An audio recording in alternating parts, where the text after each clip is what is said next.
Welcome to Chapter 2, Alphabets.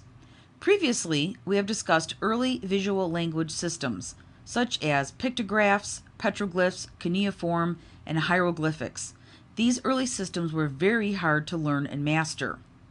The hundreds of signs and symbols required by cuneiform and hieroglyphics were replaced by 20 or 30 easily learned elementary signs. The invention of the alphabet was a major step forward in human communications. To begin this chapter, I want you to define alphabet. Let's begin with the North Semitic alphabet. A Semite is a member of a number of people of ancient Southwest Asia, including Akkadians, Arabs, Canaanites, Hebrews, and Phoenicians of the Western Mediterranean region. Semitic refers to the language family that does include Hebrew, Aramaic, and Arabic. These people are widely believed to be the source of the early alphabets, hence the term North Semitic alphabet. I want you to tell me, where is this region located? And I'll give you a clue.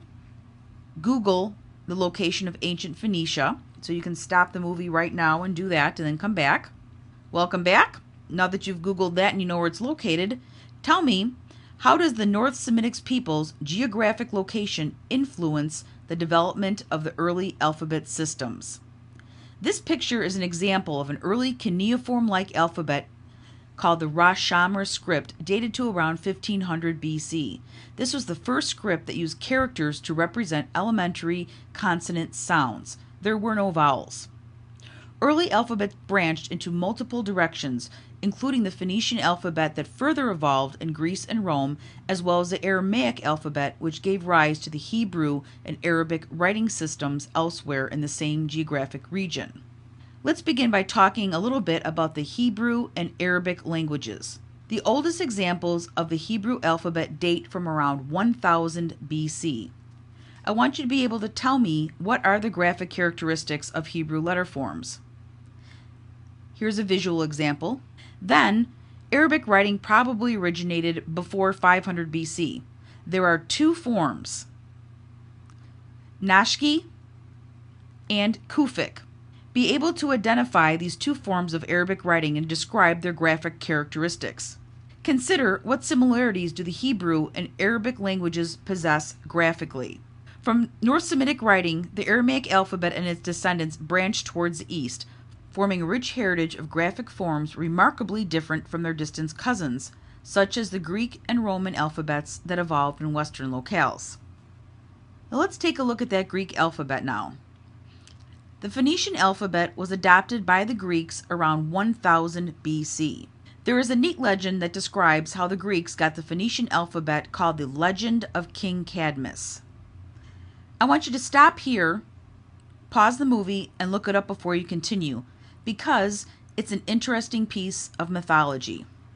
Now that you're back, and we know that there's no such things as dragons, how do you think the Greeks really were exposed to the Phoenician culture and influenced by them? Continuing on, we know that Greek civilization laid the foundation for many of the accomplishments of the Western world. Can you name at least 3 of these accomplishments or contributions? Various regions adapted the alphabet to their own needs until around 400 BC, when Athens officially adopted a version that became standard throughout Greece. Here we have 2 examples of a Greek alphabet. A very early version here, and then we have a mature version here. From a graphic viewpoint, the Greeks applied geometric structure and order to the Phoenician characters. They created an alphabet which was aesthetically pleasing, conveying harmony and beauty. These visual qualities made the Greek alphabet the prototype for subsequent developments. Please tell me, what visual qualities do these versions of the Greek alphabet have? In its inscriptual form, the Greek letter became a symmetrical geometric construction of timeless beauty. Stone carvers took imaginative liberty with letterform design while maintaining the basic structure of the 24-character alphabet that is stabilized by the classical period and is still used in Greece today. I want you to define the term boustrophedon. The Greeks continued to make improvements to their alphabets, and as early as the 2nd century AD, the Greeks developed a more rounded writing style. I want you to tell me, What was this new style called? And once you have examined the characteristics of this hand as seen in the image, what was the advantage for a scribe to develop this particular hand? During the Golden Age of Athens, around 500 BC, the alphabet played a major role in democracy. I want you to identify these images from the text, and I want you to explain the role they played in Greek democracy. Eventually, the Greek alphabet fathered the Etruscan, Latin, and Cyrillic alphabets. Through the ancestors of these alphabets, we have the modern alphabet systems used throughout the world today. This brings us to the Latin alphabet. The Latin alphabet came to the Romans from Greece by way of the Etruscans. Rome conquered Greece in the 2nd century BC and absorbed Greek literature, art, and religion and altered them to conform to their society and spread them throughout the vast Roman Empire. Rome took great pride in its accomplishments and created monumental letter forms for architectural inscriptions celebrating their generals and their victories. I want you to tell me, what are these inscriptions on Roman monuments called, and what are their graphic characteristics? Something interesting to consider is the origin of the serif. There is debate on how they came to be part of the letter form. Some believe they are cleanup strokes by stonemasons, while others believe they are from the end of a brush stroke during the planning process. In any event, they do not fit any geometric pattern, and they do not appear to be constructed the exact same way. So perhaps they're just artistic expressions in the Romans' time. The Roman written hand took several design styles. The first style is called Capitalis Quadrata, and the second style is called Capitalis Rustica. What are the characteristics of these two styles of writing? Here's an example of the Capitalis Rustica script from a wall in Pompeii. Tradition holds that Ptolemy V of Alexandria and King Eumenes II of Egypt became involved in a battle to build libraries. Ptolemy placed an embargo on papyrus shipments to prevent his rival from rapidly producing scrolls. As a result, parchment, which is made from the skins of domestic animals such as sheep and calves and goats, was invented to overcome the embargo. So, parchment became used for writing in 190 BC by necessity to overcome this embargo. I want you to tell me, what is parchment and how is it related to a revolutionary design format called the codex?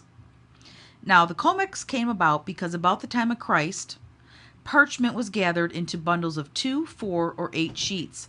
These sheets were folded, stitched, and combined into codices with pages like a modern book. Here's an example of an ancient codice on the slide.